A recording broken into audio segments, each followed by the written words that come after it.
lwakuba buli mboozi weeyongera okudivelopinga etandika okutabula. Omwana yagendako eggundi e Mexico. Osobola owalampya omwana w'emyaka 14 n'ebisenge ayingire mu America ng'ayise Mexico. Baga nti bamuwalampya ebisenge. Yali ayagala kugenda mu America naye nga ayagala yita Mexico. Anti ekyo kye nagambako ku TikTok yange nti gavumenti yaffe ezannyira nnyo mu nsonga ministries ez'enjawulo, of course under the government. Ebintu ebimu babitwala for granted. Nze sigenda wolereza Hajji. Waki nze hafi njogerera Hajji oba nsobola okwogera on behalf of Hajji because Hajji yavaayo n'ateeka ensonga mawulire, and I'm thankful nti abantu tebayiginowaringa and responsible ministries ne zivaayo. Naye bino ebijja bisajjuka bino bijja kujja katugambe ddala seimu omwana oyo yakwatibwa, ebigenda bivaayo mu ngeri yonna bijja covering ekintu kino, ate nga waliwo abaali bagwanidde okunoonyereza ku nsonga zino. Naye andi kati mu byonna obuzibu bwe buli twagenza omumaliza Hajji alina gundi ndaga muntu 3 akyusizza amanya. Yasemba okujjaawo nga yeeyita omusibe ye Mwizira oba ye Mwizera. Kati ate yagenza okudda ndowooza yeeyita Kakooza Kayani Kazibwe. Yagenza okudda nga yeeyita Kazibwe. Bamubuuza Kazibwe yani nti mukwano gwange yannyambako simanyi ate okubaako byemprocessinga. Abanoonyereza ebyomunda bagamba ate ataka ye musiguze.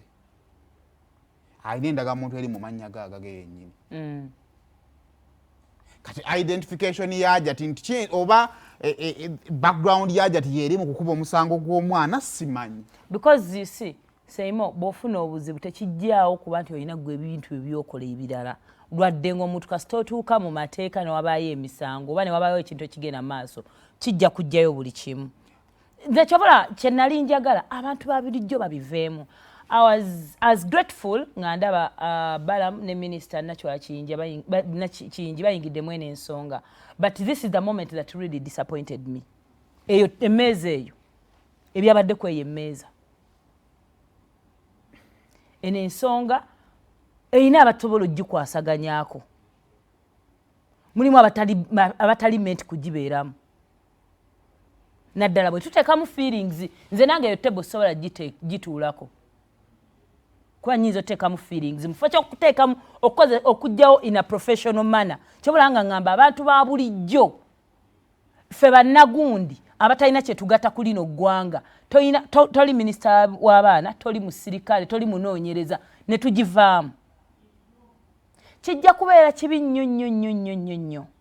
Hajji obutafuna bwenkanya bw'alina kufuna, oba Hajji obutafuna bwenkanya bw'alina kufuna.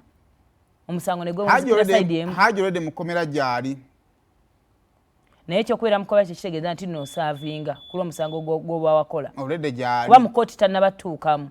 Bw'aba bagamba nti Hajji alina byakola ebitali bituufu, Hajji bamutwale bamuripootinge naye bamuyingize ekkomera. Then amateeka gakole bye gateekeddwa okukola. Anyway, kaakati so mpe Katonda ekyadde mu gundi ya minisita eyo. Manyi okumanya abantu abaliwo wano mu kisenge kino abaliwo nga bazwa twagala ebiwayi bikiikirirwe ebibeera nti kwanza sirina nnyo bwe manyi okujjako omukozi munnange mu office ya president naye ne charity ne PA wange katwagala okutandika okugenda bwe tuti nga tufaano PA wange mumanye ani aliwo ate nange manya ani aliwo then to Alize Nsonga, please introduce yourself. The Charles Mulimba, the personal assistant to Honorable Nakiwala Kiyingi from the office of the president. Hone weyanjale bulungi.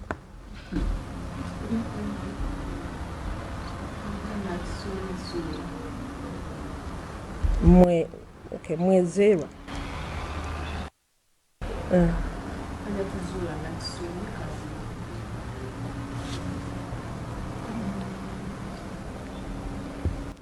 Nga linnya linnyina wano ddala.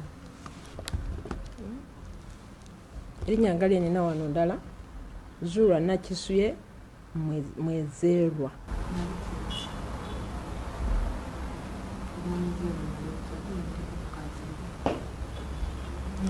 Ani kazibu?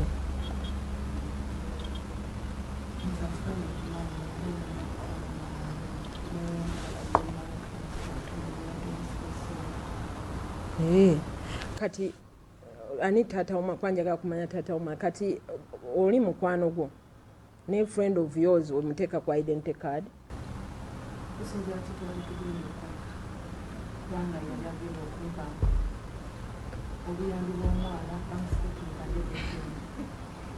n'omuteka kwa identity card nze nti amateeka mu Uganda tulina amateeka agafuga amanya gaffe kati nze baga nti nze Florence Nakiwala Kiyingi omanya nti eryeddiini Florence yenakula nalyo ng'omukyala Nakiwala eriri ku academic certificates erya Kiyingi okuliteekako nteeka okubeera nga nafumbirwa omuntu oyo ate mu mateeka g'abasiraamu bannawoowebwa oba mba nina marriage certificate.